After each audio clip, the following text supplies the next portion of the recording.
Are greatest weakness is we always give up, छोड़ देते हैं। और आज मंत्र बता देता हूं सक्सेसफुल बनने का, ट्राई वन मोर टाइम।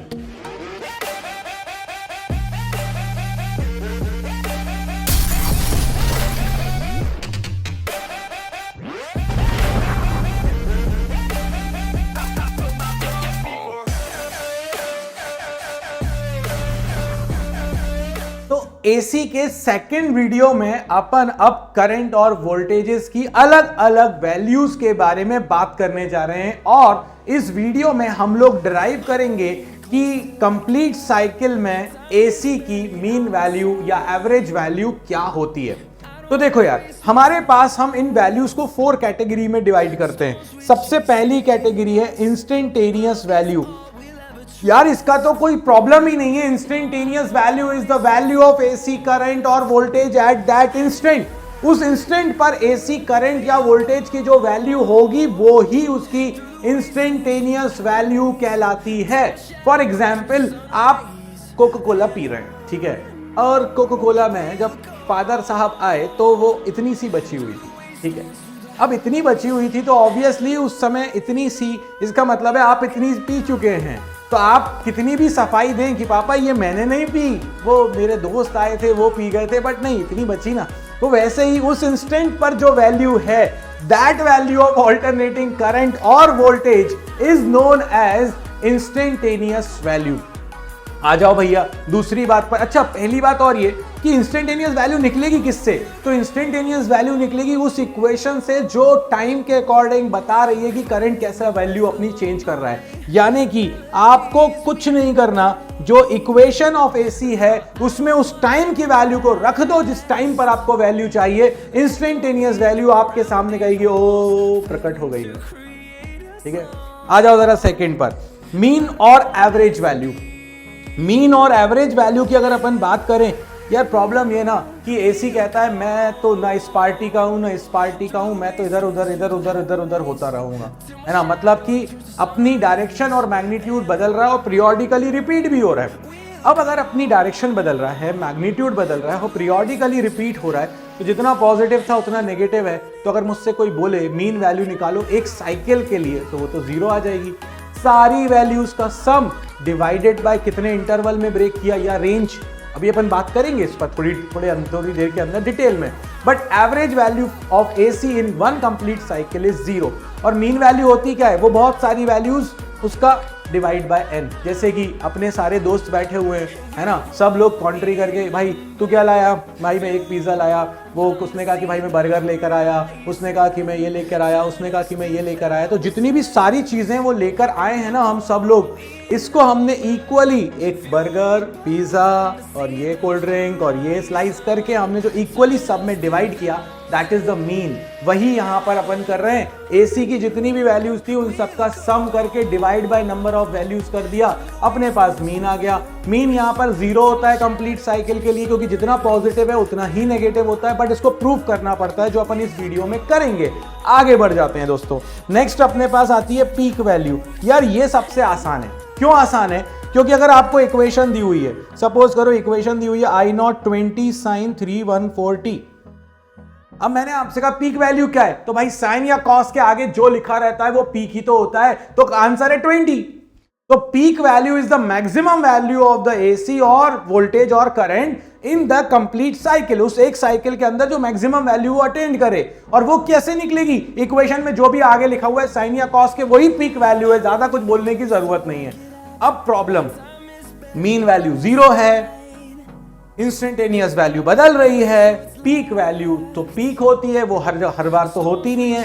तो एसी की इफेक्टिव वैल्यू मैं क्या लूं? भाई क्वेश्चन ये, क्या लूं मैं? 20 एम्पियर तो मैक्सिमम था, 0 लूं, 2 लूं, 1 लूं, 5 लूं, 6 लूं, क्या लूं मैं? तो अब अपने पास आती है इफेक्टिव वैल्यू ऑफ एसी, या फिर इसी चीज को अपन बोलते हैं RMS value, root mean square value. और इफेक्टिव वैल्यू का अपन अलग से पूरे सेपरेट वीडियो में पढ़ेंगे, और उस वीडियो में मैं तुमको ये बताऊंगा कि क्यों इसको RMS बोलते हैं। इफेक्टिव वैल्यू है, बट RMS क्यों बोला, उसके पीछे भी एक लॉजिक है, और वो लॉजिक अपन उस वीडियो में देखेंगे तो अपने पास 4 वैल्यूज आएंगी। सबसे पहली वैल्यू है अपने पास मीन वैल्यू, बट उसको बढ़ने के पहले अपने पास एक न्यूमेरिकल है, उस न्यूमेरिकल को कर लेते हैं, फिर अपन मीन वैल्यू के डेरिवेशन की तरफ चलेंगे। तो ये है आपके सामने क्वेश्चन। क्वेश्चन क्या है कि एक एसी है जिसकी इक्वेशन है 20 sin 100 पाई टी, और आपसे कहा गया पीक वैल्यू निकालो, फ्रीक्वेंसी निकालो, और आपसे कहा गया वैल्यू निकालो at T equal to 1/200 second. आप और इसमें भी और भी निकलवाया जा सकता था, अभी मीन वैल्यू भी का अपन डेरिवेशन कर लेंगे, आरएमएस का डेरिवेशन कर लेंगे, वो सब कुछ भी निकलवाया जा सकता है, इससे बहुत सारी चीजें निकलती हैं। तो सबसे पहले अपन देखें, और ये मैंने कहा था ना, ये मेरा हीरो है फिल्म का। आपको जो एसी के न्यूमेरिकल मिलने वाले हैं, अगर आपने इक्वेशन से चीजें पिक करना नहीं सीखी तो आपको जो न्यूमेरिकल होंगे वो बहुत बड़ी प्रॉब्लम हो जाएंगे, और अगर अपन को आता है तो फिर न्यूमेरिकल कभी प्रॉब्लम बन नहीं सकते। तो देखो जरा, अब सबसे पहले जो भी इक्वेशन दी हुई है उसको इक्वेट कर दो स्टैंडर्ड वाले से। सबसे पहली बूटी तो यही है, ये इक्वेशन स्टैंडर्ड है, इससे इक्वेट किया तो IM की जगह पर मिल रहा है 20, तो पीक वैल्यू आपके पास आ गई 20 एम्पियर। बात खत्म। अब मैंने कहा था टी के साथ जो भी होता है वो ओमेगा होता है, तो टी के साथ यहां पर क्या है 100 पाई, तो ओमेगा आपको मिल गया 100 पाई। आपको चाहिए थी फ्रीक्वेंसी, अगर फ्रीक्वेंसी निकाल कर लानी है तो ओमेगा को लिख दो 2 pi F, 2 pi F is equal to हो गया 100 पाई, पाई से पाई हो गया कैंसिल, फ्रीक्वेंसी आ जाएगी 100/2 यानी कि 50 हर्ट्ज। अब आपसे कहा गया कि वैल्यू निकालो at T equal to 1/200 second पर, तो I is equal to 20 sine omega 100 pi T, T कितना है 1/200, दो जीरो से दो जीरो कैंसिल, क्या बचा साइन पाई/2, साइन पाई/2 क्या होता है 1, तो आंसर आ चुका है 20 एम्पियर, यानी t is equal to 1/200 second पर जो वैल्यू है करंट की वो 20 एम्पियर यानी पीक वैल्यू है। किस्मत थी तो पीक मिल गई, नहीं तो जो भी वैल्यू मिलती मुझे मैं वो रखता चला जाता, मुझे आंसर मिलते चले जाते। तो ये तो हुआ मेरे पास एक न्यूमेरिकल जो कि मुझे इक्वेशन दी हुई थी, और उस इक्वेशन के बेसिस पर मैंने उस क्वेश्चन को सॉल्व किया और मेरे पास निकल कर आ गया क्या इंस्टेंटेनियस वैल्यू क्या है। अब हमारे पास जो नेक्स्ट पार्ट है, वो नेक्स्ट पार्ट अपन से ये कहता है कि अगर आपको मीन वैल्यू निकालनी है एसी की फुल साइकिल के लिए, तो आप प्रूव कर कर दिखाइए कि what will be the mean value of AC in complete cycle is 0। तो अब बढ़ते हैं उसकी तरफ। चलो भाई, डेरिवेशन की तरफ अगर अपन आए, तो डेरिवेशन की तरफ अगर आप आते हो तो देखो, अगर या तो आपके पास एक तरीका है वो पुराना वाला कन्वेंशनल, क्या तरीका है, टाइम पास करो एग्जाम में बैठ के, है ना, आराम से। ये लो भाई, ये वेव है आपके पास, अब इस वेव में बहुत सारे छोटी छोटी वैल्यूज ले लो, I1, I2, I3, I4, I5, ऐसे ब्रेक करते करते IN वैल्यू तक इसको ब्रेक करो, पूरी की पूरी एक पल्स को, वेव को एक।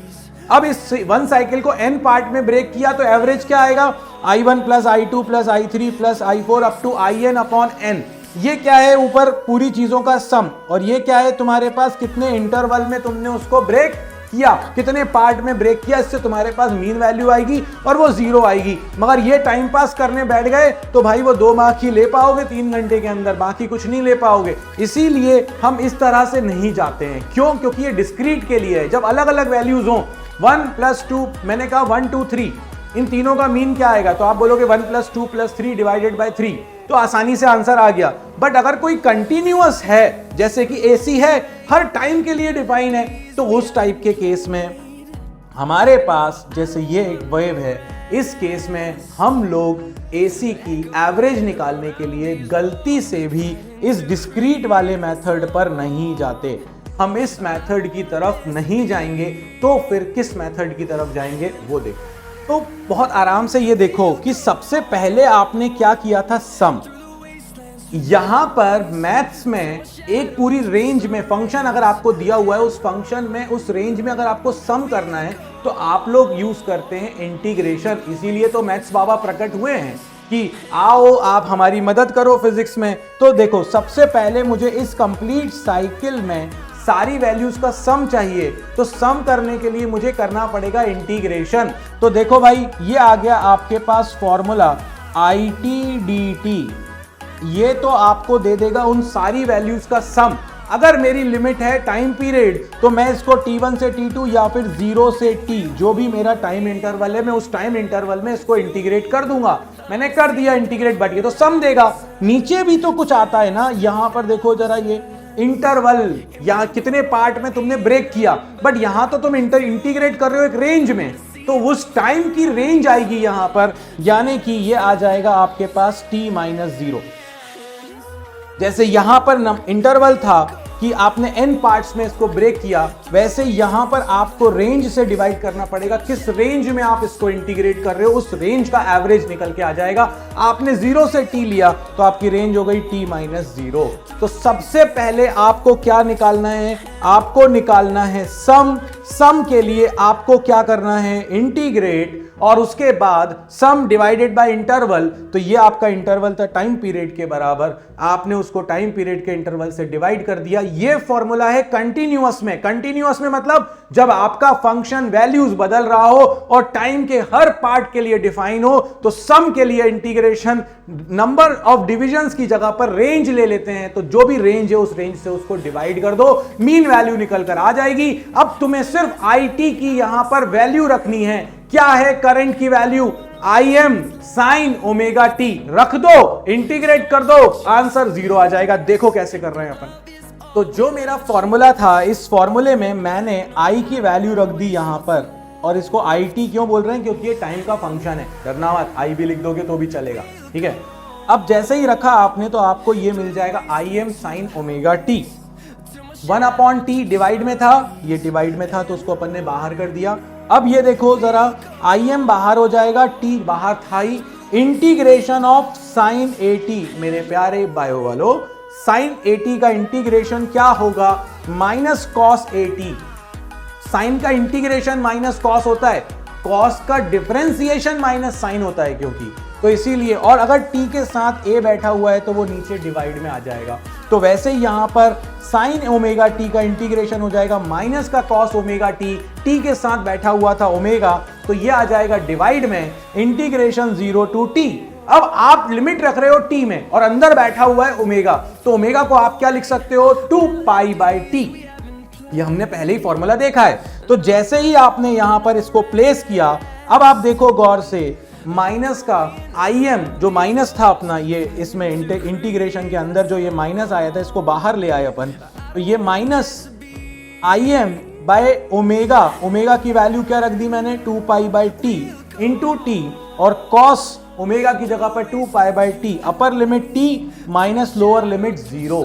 जैसे ही इसको सॉल्व करेंगे ये आ जाएगा माइनस Im/2π, t से t कैंसिल, cos 2π, और 0 रखेंगे जब t की जगह पर तो ये cos 0।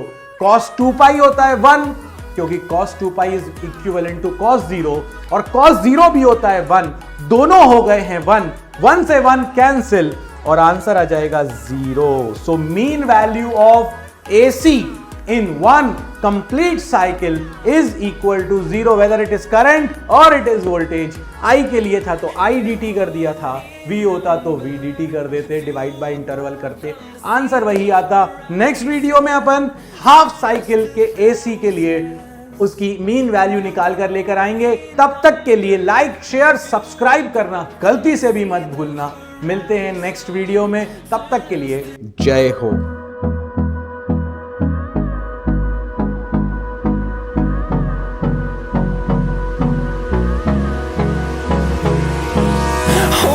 Close till